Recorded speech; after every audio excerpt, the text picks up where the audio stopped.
Hello, Grant. How's it, David? Cool. How you doing, my bubala? My sweetheart, good. So I started early because I didn't want to talk. I didn't want us to talk too much before. But then also I didn't want to sit here for 3 minutes kind of going, oh, how's it your fuck out? Yeah. So I just, yeah. You know what you Just could do for me? early. You know that countdown thing? Mm-hmm. Yeah. To help me get some music and to make one that's a bit longer. Okay. What length of time do you need? I don't know. Should we do 5 minutes? Can do 5 minutes. Yeah. It is doable. Yeah, just something that can be like an exchange. Mm-hmm. Mm-hmm. Exchange. So why didn't you want to talk before we broadcasted? What's that all about? Because I didn't want us to lose anything. Yeah, I didn't want us to kind of process stuff before. I really want to kind of capture the whole thing. Hang on 1 second. The whole money shot. Yeah.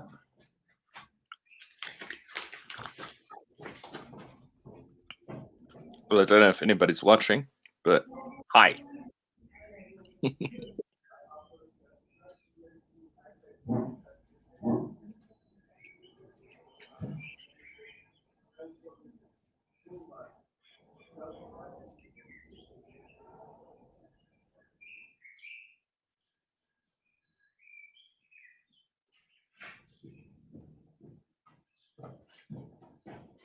Sorry, bro.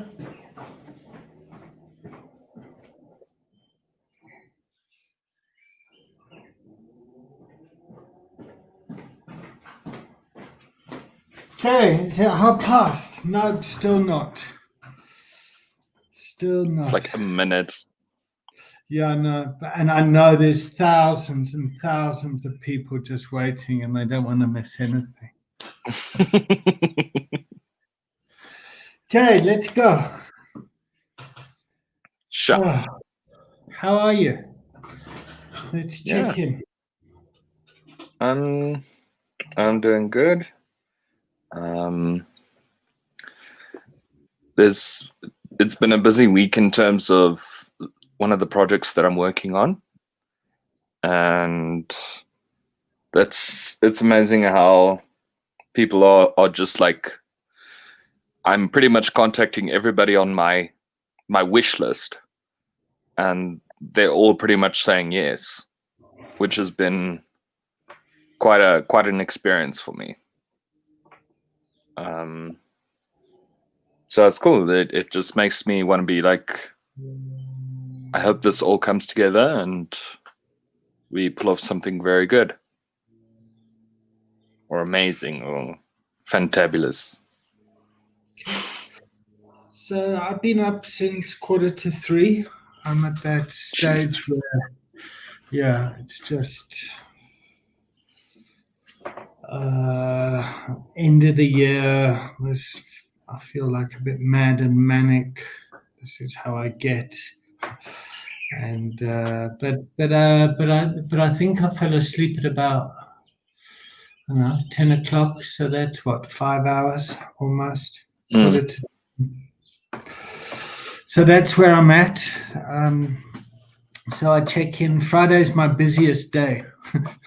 So yeah. But I wanted to give you some feedback.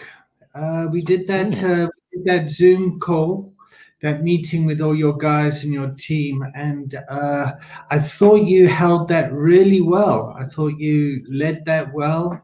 I thought you worked. There were 6 of us there. I didn't say a word. And just kind of observing you. At the end of the day, at 8:30, you'd obviously just finished the show. People all jumped on, and you really held the team together and managed that meeting well. How do you think you showed up? It was very much a fake it till you make it for me.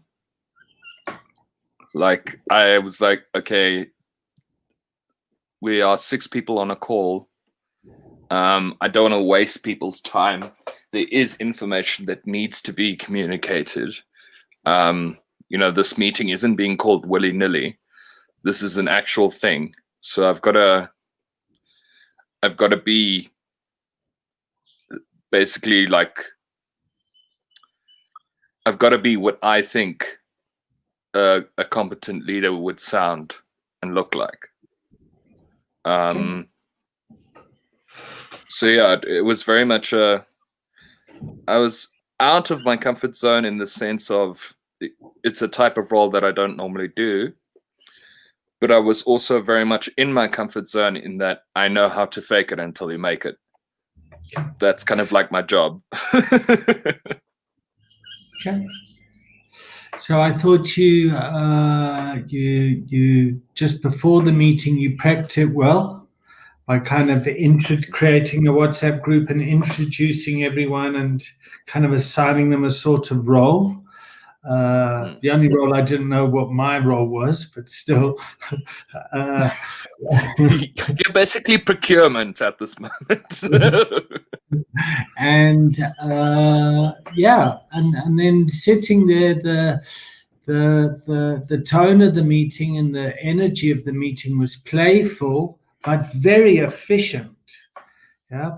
So you went through the tasks, you allocated roles, or the roles emerged, and then at the end of it, all the agenda items were kind of tasked and matched and pointed to and given time to them. You made use of you tapped into each person's professional skill set that they're bringing. And and then you closed it off. So I thought that was tightly held, efficient, and with a good outcome without being a fucking wasted time. Let's have a meeting about having a meeting about scheduling. So it was you did well. Yeah. Thank And you managed your anxiety well. So you really held the space. Cool. I'm glad to hear. Yeah. No, I felt good about it afterwards as well. I was like, there was a stretch, and and handled. But it also helped. Like I'm friends with everybody in that room. Like I knew people personally. I knew there's no one there with an agenda.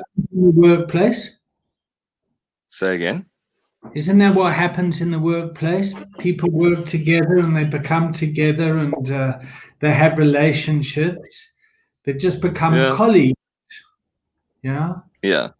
You know. No, it's some pleasure and all that stuff. It's about managing relationships and the relationship with the role. Yeah. Yeah. It's in the entertainment industry. It's one of the few industries where the reason I'm saying that is I don't want you to undermine how you showed up. Yeah. Okay. That's not. No, I promise that's not what I'm doing. Okay, good. Okay. Yeah. Yeah. All right. No, I'm saying in the entertainment world, a production is successful on whether your cast pulls together or not, your cast and crew. And that's always a bit of a fear in the back of my mind because it's a good like 40% of the time that happens, and like 60% of the time it doesn't happen. Okay. So it's very important from the beginning to make sure that everybody is valued, everybody knows where they fit. Nobody gets treated sarcastically, and everything must be transparent. So those are the ideals that I strive for, especially like with this project. I want people to be on it because they want to be on it, because that's basically the only driving factor, because money is definitely not the factor. So it's about tapping into their kokorozashi, what their purposes. It's like if you, and I was on SABC One on Monday for some reason and Okay. for some show that and I was in this studio downtown, and I just noticed there's all the glitzy stuff up at the front, and then behind it, it's poverty. Yeah. It's like so, and for it's like the toilet smells, and you could just tell like You have the to bring seats. your own toilet paper. Oh yeah, so there's really like whereas the impression is there's bucks here and we got budget, and so and I had a similar feeling on when was it, Wednesday night or Tuesday night. The people were coming together for the love of it, and to hold that together is well done. Thank you. Yeah, it's a huge misconception, especially in South Africa, that people think like actors make money, and it's just not true. The majority of the working actor population, say like I'd go as much as 95%, they do this because it's their calling. They do this because it's all they can do. Great. And the fact of the matter is that the arts are important. It's an important cornerstone of society. It's going to see us through the next couple of years, I reckon. I want to go on a rant, but that's not the point of this session. Bless you. It is another one coming.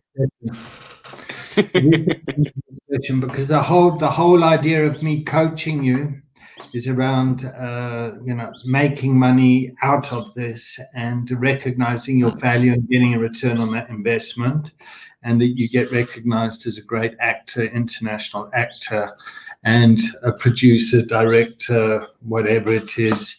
And we've spoken about you being a brand manager and corporate events and developing culture and being the link between business strategy and managing, aligning that up to the workforce. And if we were brand South Africa, part of this, what you're doing here is, guys, we're as good, if not as better, as the international stage. So I just wanted to bring your focus back to your own individual one-on-one coaching, and now these next 6 sessions is about expanding on that. Yeah. Okay. Great. Okay. So what would you like coaching on today? I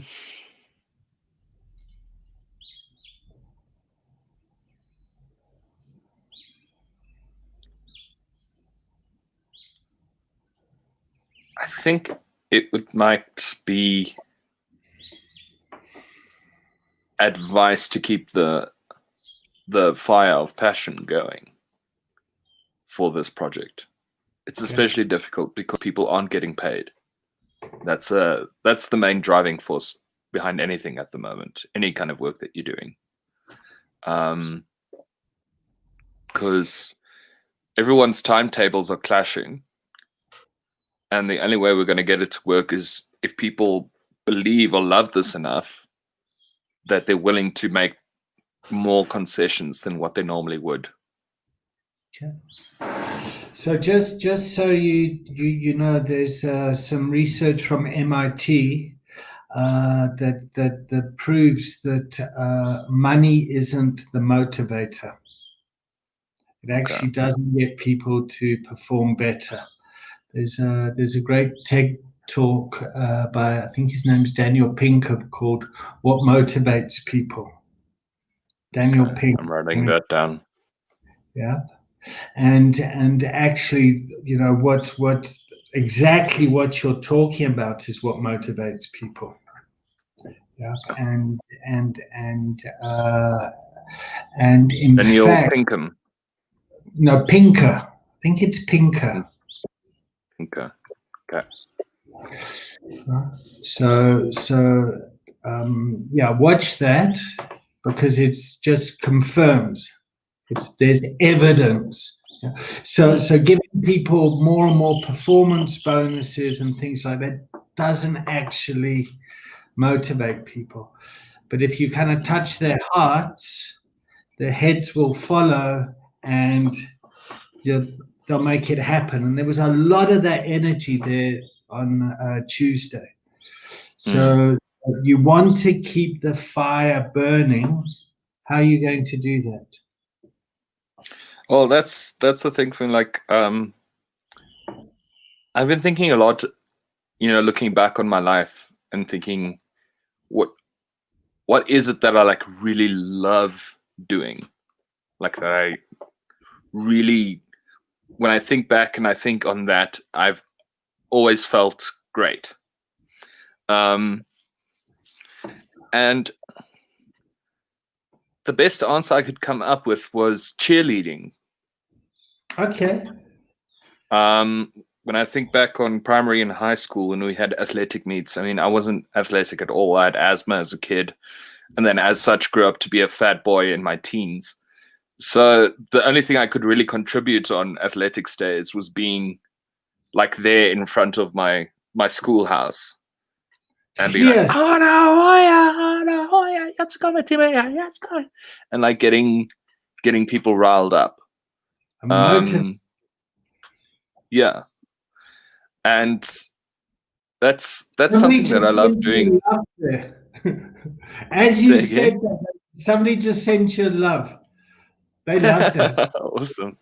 Let's see who that was. Hamish. Hey, that's New Zealand. Hey, cool. Hey, Hamish. Cool. But yeah, Hamish is a relationship guru. Ah, okay. Yeah. Anyway, that's my cheerleader, motivator. You can do it. Yeah. Yeah. The war cry. And I love it when we, like, when you start talking to inspire people and it starts happening, you can feel the energy change in a group. I remember once doing it when I was in youth choir. We went to a performance where another choir sang like our star piece, like our showstopper, and they sang it before we were going on, and there was like a break in between, and the whole choir was devastated because like we had a really small repertoire to begin with, and now this other choir had already sung our piece, and I still remember being like, you know, I made myself sound a little bit like a Baptist preacher. It's like, we're not gonna let them get us down. We're gonna fight. We're gonna sing. And it got the whole choir fired up. Just being like silly and just being like, you know, we're here, we're gonna have fun anyway. And I've also often think like, if times were different, what was the outcome of that? We had a great performance. A great performance. Like, it was energetic and lively, and the choir held the song, and we got a great response. Okay. Yeah. And that was nice. So what's the wisdom from there that you need to bring into this?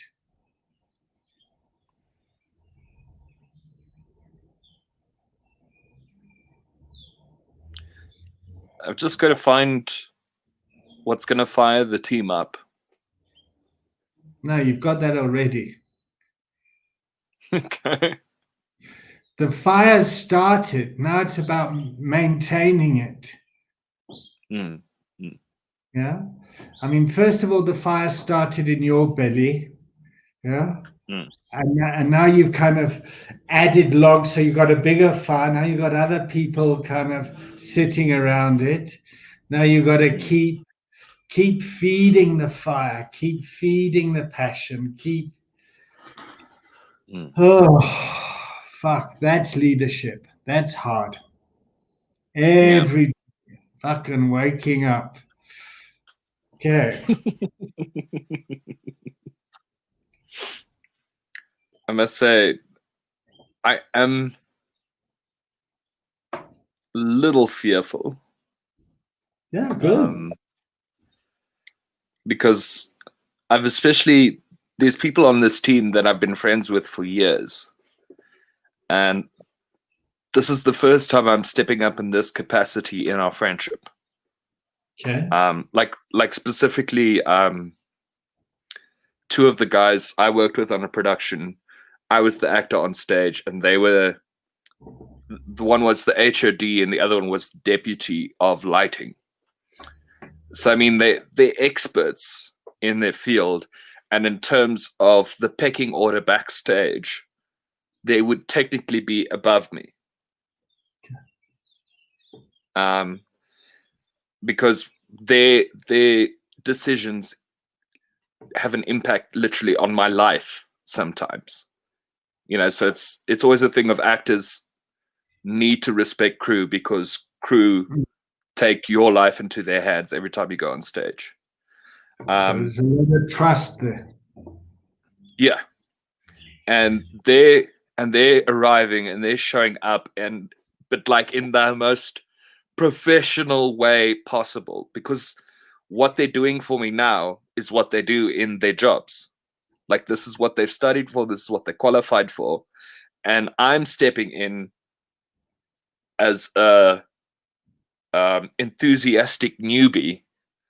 Like, I've been watching from the sidelines for years, and I'm coming in as a role that's not just the actor on the stage. I'm the producer. Hang on, Grant, but you're not coming in as lighting. Yeah.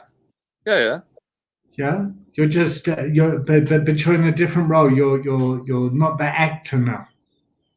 Yeah, you're the director. The producer. I'm essentially stepping in as higher as them in the pecking order, and they're trusting me. So I don't want to let them down. Oh, yeah. Good. Okay, great. Okay. Yeah. Well, so what's good about the fear?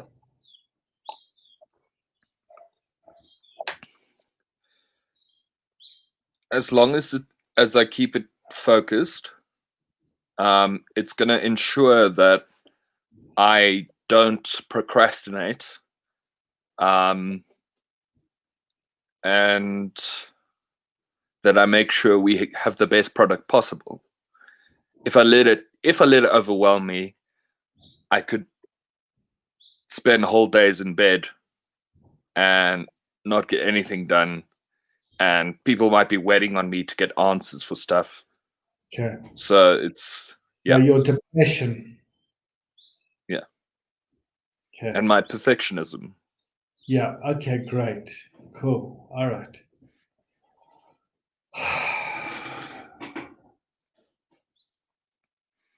But it's good now.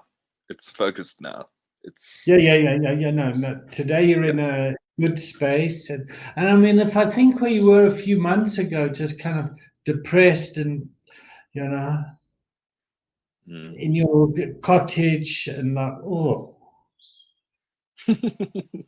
And where you are now you're kind of getting up out of bed, and it's like, it's the thing that wakes me up at 3 a.m. is the fear. It's like, oh, fuck, I got to do it, and I've got too much in my life at the moment. I'm going to burn out. I'm going mad and manic and driven, and I've got to kind of manage that and tone that down.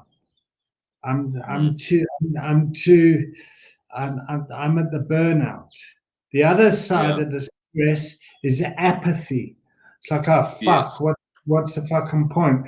And as a leader, you got to get the stress right and they get to get the maximum productivity out of it.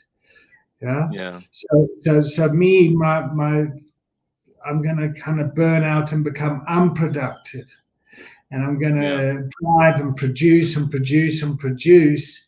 That's just, create a whole lot of stuff that's unnecessary. So it becomes inefficient and burns people out. And the other side of it is like, oh, fuck, what's the point? There's no money. This is my time, my passion. There's nothing in it for me. Fucking, Grant's such a prick. Fucking jumped up, fucking diva. It's yeah. Okay. It's very interesting. I've been thinking about divas today. Oh, good. Sometimes I wish I could make like a public service announcement that literally forces the whole world to watch it. Because I'm so sick and tired of diva behavior from people that are not divas. Like, I don't care what the dictionary definition is, but I can tell you personally my experience of what a diva should be. A diva is someone who, on the drop of a hat, delivers a world-class performance every time, consistently, 100% of the time. Never sick, never wrong. And it happens, especially in the artistic world. And then nothing grates my tits more than somebody who books their first lead role or gets on their first international tour or gets invited to a press opening and suddenly they've made it. Suddenly they don't need to answer calls or show up for rehearsal, or they need to pick a fight with the director every rehearsal. And that for me is like, divas act like that because divas deliver. If you're just starting out, you still don't know what kind of performer you're going to be. What do you learn from?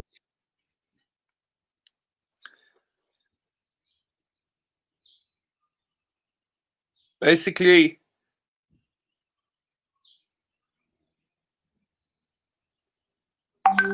I've got to learn how to deal with this frustration because I'm going to snap on somebody pretty soon.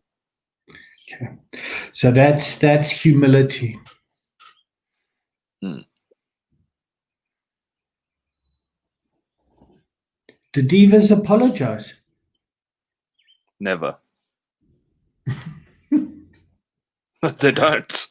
Never. Okay. Would Maria Callas apologize? Okay. All right. Why not? Yeah.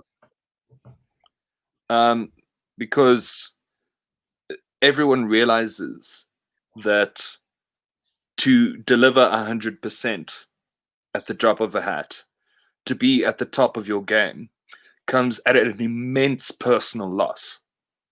Okay. Especially because divas, the term originates from singers. All right, so a diva would rehearse. Her full-time job is singing. So she gets up in the morning, she has her breakfast, she's silent for an hour, then at 10 o'clock she'll start warm-ups, she'll go on till 11:30 or 12. She'd take a break for lunch. She wouldn't eat lunch because eating is generally bad for sopranos and voice production, because if you have a full stomach, it pushes stomach acid onto your vocal cords. So they're starving themselves. They're training for 5 hours a day. And then they're giving you standing ovations night after night to sold out houses. So that's why they have the diva personality, because people understand what they're sacrificing to entertain or to uplift or to, yeah. Okay. So how can you get your team around you to understand your sacrifice around this so they can be there to support you?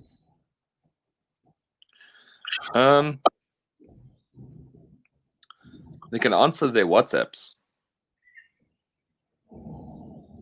Okay, so that's a task. Energetically, I mean, we started off with your skill of being a cheerleader, yeah, and we've got to get this over the line, yeah, and yeah, you're waking up and spending your time doing this, yeah. I'm very aware that like I can get very righteous when I get into this mode. Okay. Okay, cool. And I know that's also not helpful. It's not productive. Okay, not yet. Possibly. Well, you're learning. Hey guys, I'm learning a new role. I'm doing my best here. I'm anxious. I'm faking until I make it. But fuck, we're going to deliver on this thing. You know, this is something that I take really passionately. And I can have a rant.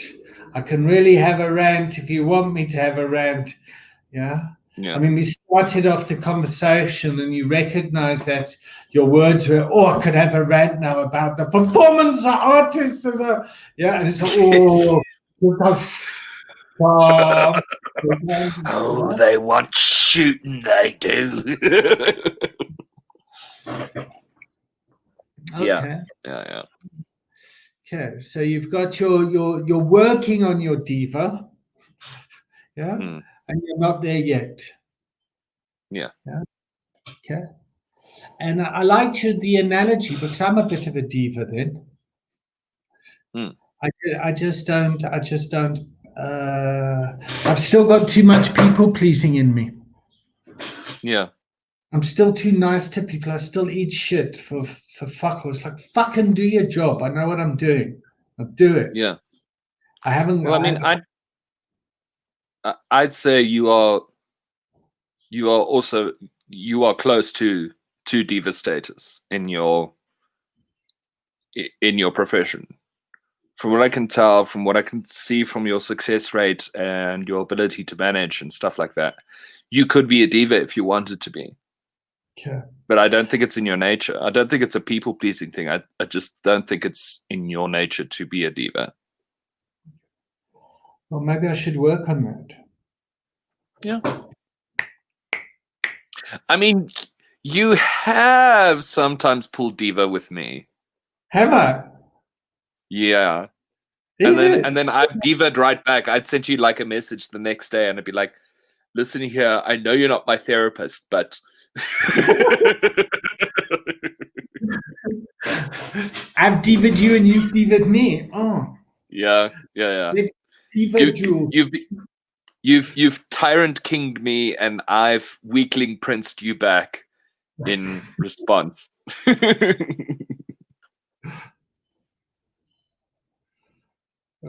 To use Jungian archetypes.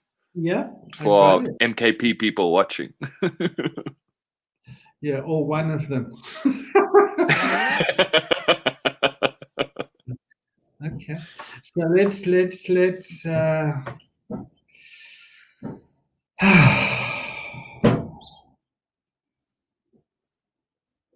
I really enjoy our conversations. Me too. And there's part of me that feels guilty because I enjoy it so much that I shouldn't be paid for it. And that's a saboteur that I have. Yeah. And I'm just wondering in your career and acting and all that sort of stuff, because you enjoy it so much and you're so dedicated, how you undervalue yourself, and so I just want to put it out there, and I'm looking for you to dance around it a bit. Yeah. For me, I know that feeling. I've dealt with that feeling before many times.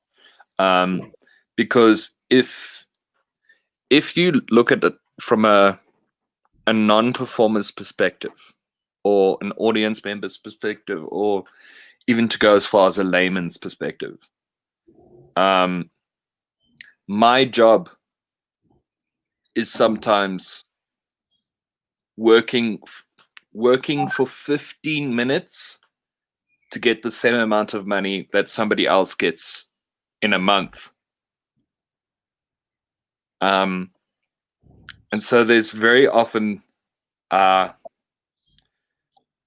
feeling of imposter syndrome that creeps up on me when that happens. But what I have to do to combat that is to remember, like, nobody's walked the path that I've walked. And I've often told stories of stuff that's happened to me that to me is like, oh yeah, so this happened. And then when I tell it, people are like, oh my God, that's awful. And I'm like, oh, okay. Well, it's not really from this perspective. Anyway, I digress.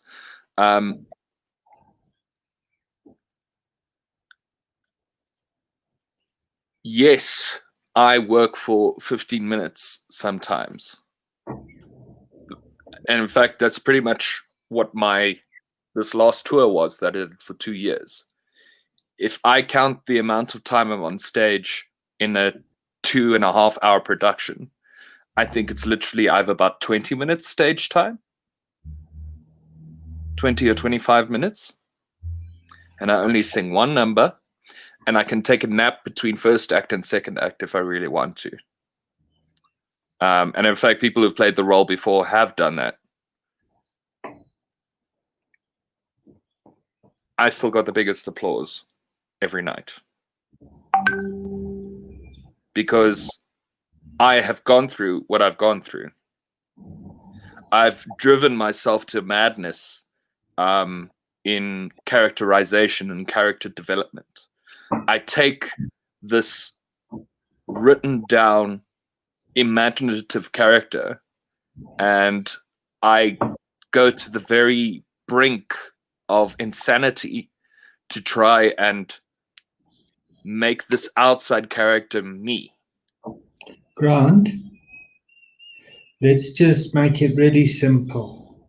You show up for 15 minutes, but it's 24 hours, 7 days a week.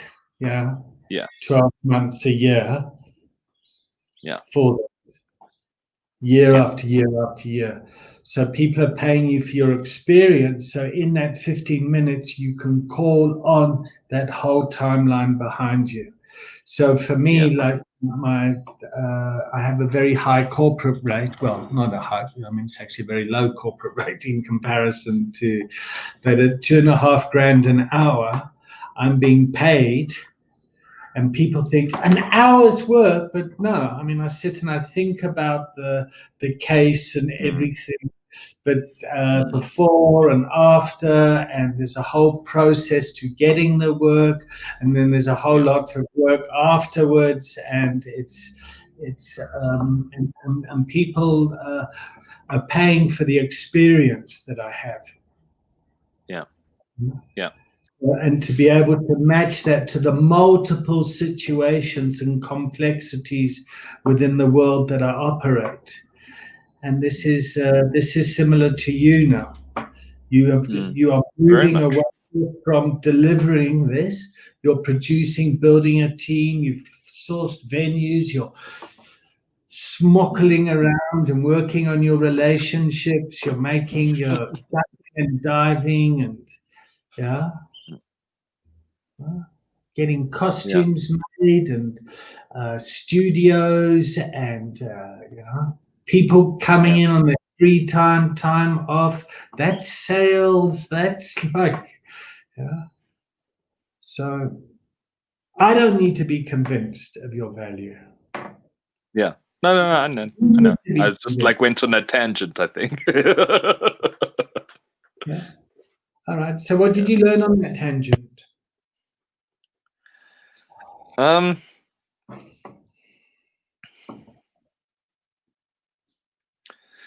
It immediately shortens my tempo. Okay. When I sort of like sit here and remind myself of what I fucking put myself through to be where I am. Okay. All right. So when you say shortens your temper, what do you mean by that? Basically, like, it awakens the diva in me. Good. So the anger that you get fucking motivates you to actually no fuck. Okay, good. All right. Yeah. So it's like no fuck it. I'm worth every penny. In fact, Jesus, why are you lot paying me? Listen, it's not my fault you don't understand my value. That's your problem. Yeah. Does that yeah? Yeah.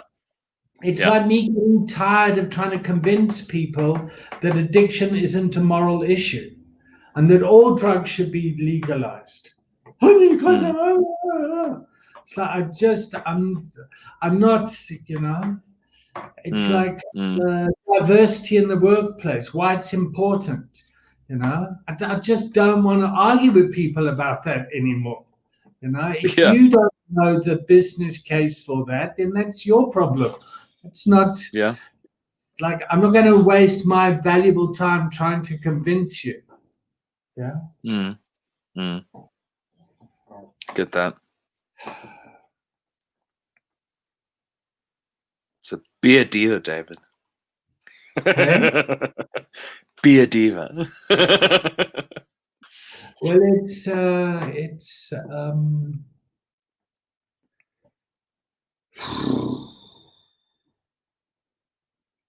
big sigh. Well, for me, the hard part is like leaders need followers. Yeah. And I can fucking diva it up and I know where we're going, but if I can't convince people to follow, then that's a fuck up. You see, I might be right. Yeah. But if I can't Sounds like you need a cheerleader. Huh? Well, sounds like you need a cheerleader. Isn't there a song like that? Oh, I think I have found myself a cheerleader. That's the one. Okay. Stretch. Okay. So how are you going to cheerlead your team?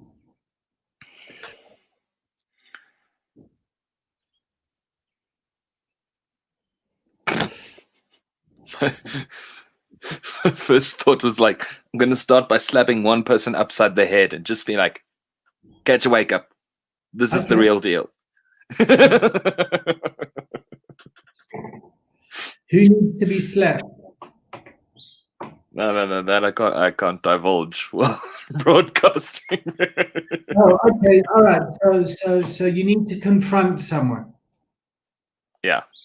Yeah. Okay. Basically, we are all doing this in our spare time. We all have full lives outside of this project, but one person is consistently not answering WhatsApps, and we're having meetings without them, and they're integral to the process. Okay. All right. So how do you cheerlead somebody to actually get motivated back on?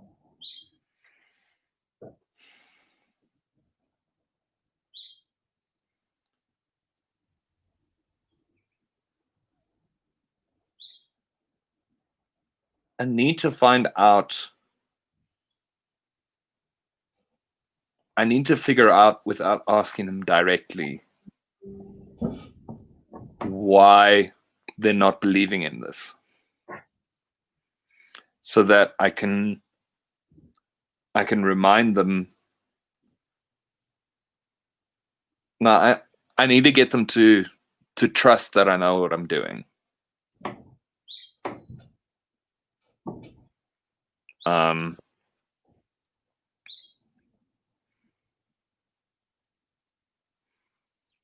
Yeah. See, I've never worked with this individual before. How can the rest of the team hold that person to account or to be aware of the impact?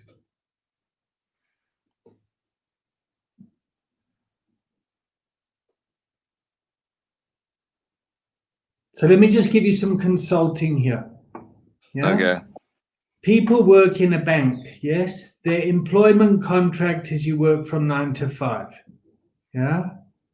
However, if you want to get ahead in the bank, yeah, the belief is you need to come in at 7 and leave at 7. So the bank gets people to stay from 7 in the morning, arrive early, and to leave late at night. Yeah. Yeah. So your contract says you only need to be there from 9 to 5, but the role requires you to kind of get ahead. And the way that happens is if you leave on time, yeah, your colleagues kind of go, half day, huh? Fucking right for you. Oh, what time do you call this? Huh? And there's a culture that gets created like, oh fuck, I've let the team down, I'm not throwing in the extra. I mean, it's very fucking shadowy. But it's and I'm just saying this to, like, you don't have to do it all to get people to pull the weight. If the team can do that as well. I can ask one person to phone the other person. Okay. All right. And I'm gonna ask him to make it a video call so that they can see how beautiful he is. Okay, cool. All right. So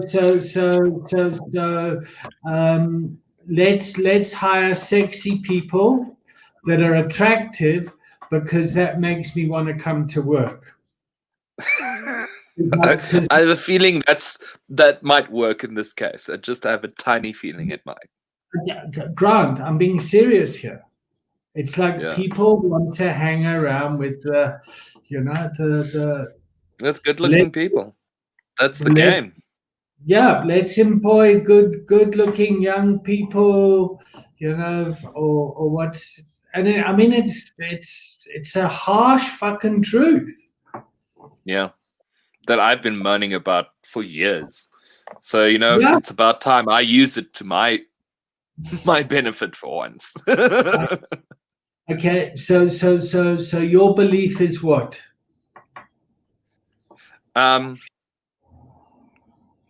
Is that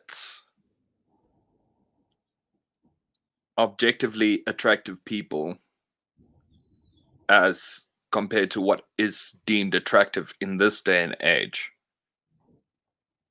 have a completely different experience to everybody else. They get special treatment. They get offered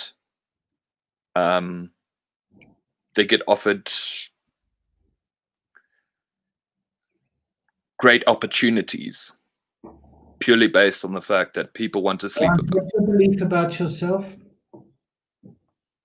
and your looks? I'm not in that echelon. Okay. But this is not just some made-up thing in my mind, though. This is not just insecurity. Grant, I get it. I get it. Yeah. And I've heard you say this before, and I'm going to up the volume. But you've kind of said that, I'm a fucking, fat, hairy man. Yeah. That I'm not sexy. What I'm finding attractive in you is your energy and the way that you're showing up, and there's something very seductive and attractive about that. Yeah. Now, I'm starting to realize that, you know, beauty does exist in different realms. I'm understanding that for me to my attractiveness lies in my honesty, in my frankness, Okay. and in my openness and my vulnerability. And okay. Yeah, and I'm starting to understand that, but there's still a bit of that bitterness from the youth. No, I get it. Look, we've got our own personal thing going on, yeah, and then we've got the kind of the reality out there, and from keeping the fire burning, yeah. You're wanting to have good-looking people around the fire because then other people are going to go, oh, I want to go sit next to that fire. So Yes. it's strategic thinking that you're doing here, yeah, and not whether it's morally right or wrong, but it's like you've got a job to do here. You've got a task to do, yeah, and yeah, baby. Yeah. It's. Geez, I'm feeling guilty. I mean, it's like fuck it. It feels so manipulative and undercover. But it is. That's the thing. It's like other people do this frequently with zero conscience. Okay. And here I am, and here we are discussing it to use it one time, and we're having a crisis of faith and identity around it. And a part of me is just like, you know what? Other people do this every day, unabashedly. Like, so fuck it. If it's gonna get one person to show up, and I guarantee it's going to benefit them in the long run. I think in this case, the end might justify the means. Okay. And you could completely own it. Yeah. Listen, I'm getting the good-looking bloke to phone you up so that you fucking come to work. Because you're letting the team down. I'm disappointed with you. I got no money for you, but here's a good-looking bloke. Here's a pretty boy in some time.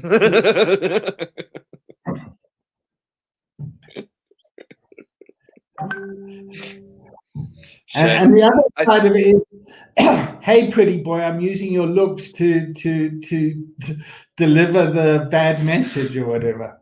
Yeah. He'd be totally down with that.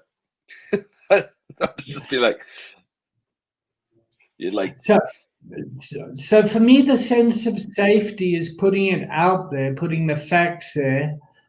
This is what it is, and then having people kind of make choices around that. Yeah, just deal with it. But mate, look, there's no money here. You've got a role to fill. There's an important role to fill. We're working as a team here. I need to know if you're in or out. Yeah. That's really the thing. I need to know now. Okay.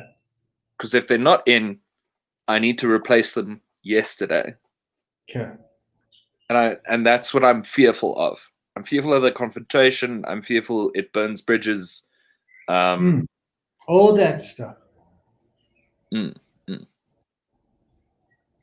But I am also at my wit's end with this person. Okay. All right. Well, that's a big challenge for me in leadership is confrontation. Yeah, it's getting difficult. clear, getting like, oh.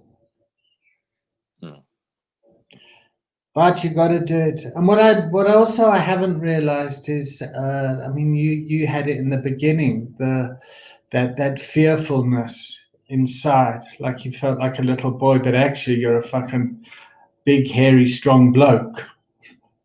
And then not kind of realizing the powerful projection that you're carrying. Mm. Yeah, it's I mean, you could that's give also someone still a weird for proper me. club. I could, but there's also so many that could give me one, you know? That's why I don't like sticking my neck out. Because straight men, there's a whole thing of like, as soon as one starts puffing up their chest and crowing, it's like a invitation to whoever can actually beat him to suddenly appear. Like the wheel of karma is very swift in those situations. Men like to like jump in and And it's what? sort of like they're just waiting. Huh? And gay men don't? No. Really? Yeah. Gay men are bitchy.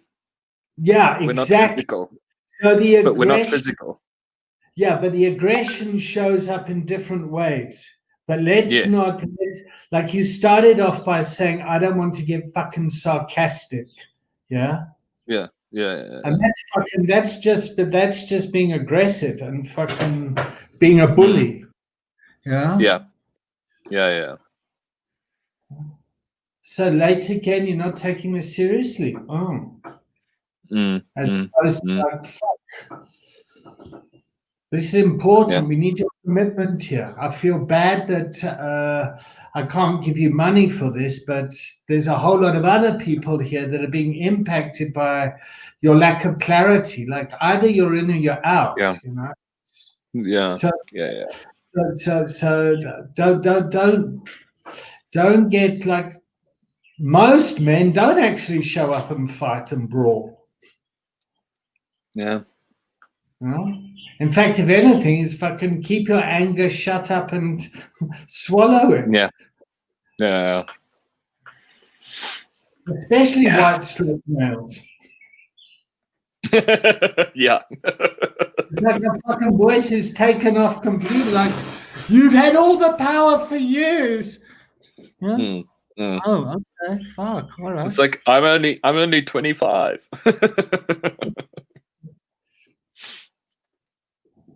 Yeah. That's the thing, man. What's the thing? Power struggles and yeah.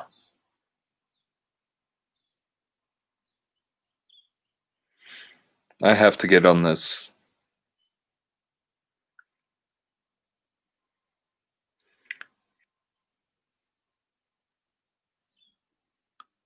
Because it's just like as soon as I had this idea, I knew who I wanted to do what role. And now it might just be a thing of sacrifice the dream for the reality, because you don't know. A dream is a dream. The reality could be better. Listen, from the other side, it's quite difficult for people to say no. Mm. Yeah. Mm. Mm. I mean, maybe you could couch it in a different way. It's like, hey, buddy, listen, I see you're really struggling to commit to this. You know, I'm really passionate about this. I've got a whole lot of people throwing it in. You know what? I'm not going to burden you with this anymore. I'm going to give it to someone else. Yeah. Or if you would like me to, I could ask someone else. That's actually a good way of doing it, because it's also the truth.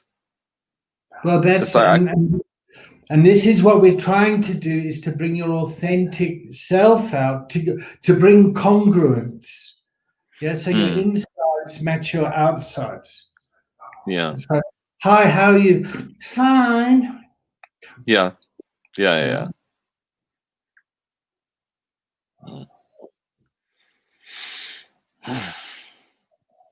Oh, that was a nice growling sigh. Yeah, it's that, you know, there's that psychological thing. I saw a graphic of it last night, of what's known to you and what's known to others, and what's unknown to you but is known to others, and what is known to you but unknown to, yeah. And I just hadn't realized how skewed mine has been for years. I remember, like, in previous sessions, people are like, "Oh, it looks like you're asking Grant to be more authentic." And I remember, like, having like this burning, like, fuck you hatred in my my body, just being like, "Who the fuck are you to tell me if I'm authentic or not?" And all that old baggage of just like, you don't know what it's like to grow up gay in the 90s. Fuck you. No. You can't be yourself. You'll get murdered in the streets. And it's getting past that and just getting to the thing of realizing, okay, maybe there's a point there. I don't have to lose my shit about it. I can improve on it. And yeah. So that's kind of when you bring your wound out, to justify behavior because you don't want to do the work, and there's the truth in However, that doesn't mean that you weren't traumatized by your kind of sexual orientation in the 90s. Did I say that? Was I politically correct enough? Yeah, that was quite well done. Well done.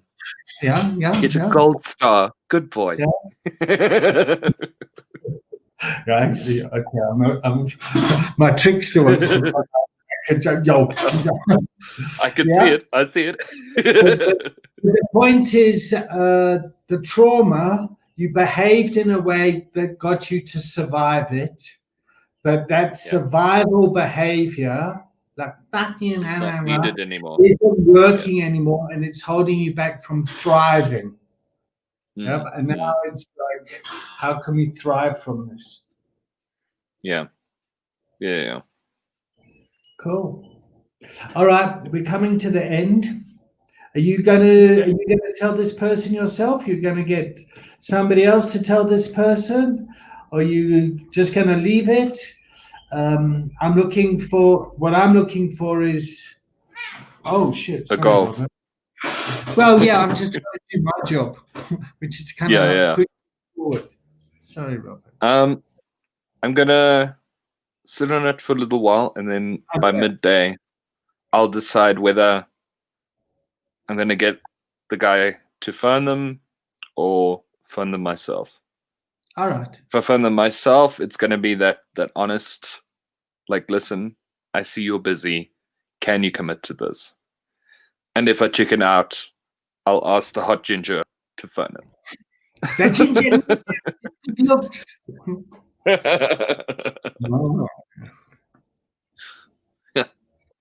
And I'll tell him to turn on the job.